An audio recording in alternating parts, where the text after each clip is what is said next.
May trouble dito, may trouble ba? Ayaw mag-start, walang redondo. Ngayon, na-check na yung ignition switch, siyempre. Ignition switch. Manual to, manual. Na-check na yung ignition switch, okay. Ngayon, dito tayo sa ano. Ganito mag-check ba yun ng sensor sa clutch ba? Clutch pedal sensor ba? Yung safety switch niya. Kasi ayaw to mag-start.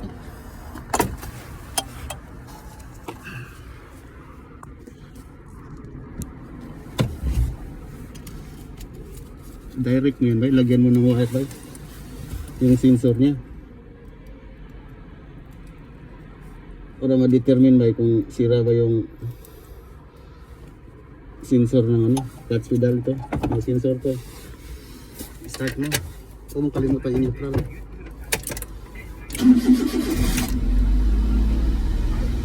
Kita mo?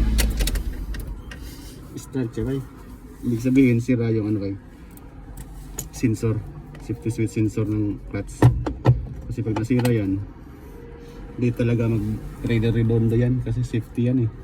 For safety sa driver yan. Hawra na ko eh.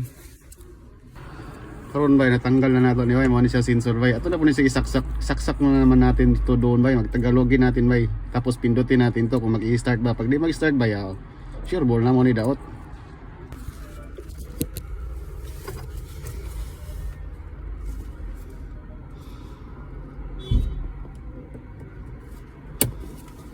Pinduto ni man eh.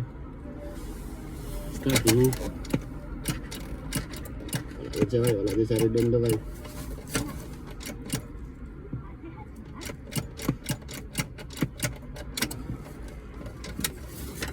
Wala redondo bay. Ito bay na di tayo mapahiya bay. Ito ang trigger nito, pag pinindot mo mamamatay yung mawawala yung continuity. At ito naman pag inapakan mo, pag pinindot mo to, kailangan may kuryente siya. Unahin natin to. Pindutin mo, mawawala.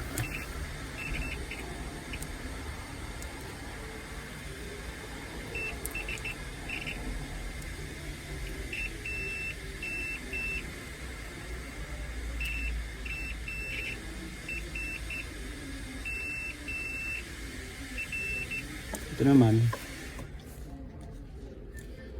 pagkakabit mo, kailangan pag pinindot mo to, mayroon siyang continuity para mag-trigger doon, paandar siya. Ito wala, kaya sira talaga. Kaya sure ball na tayo doon.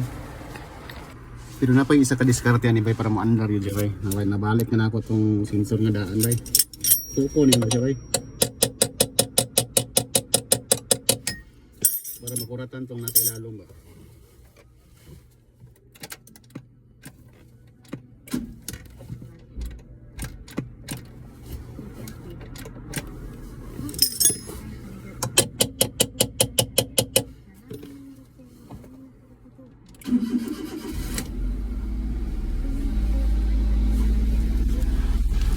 Di ba?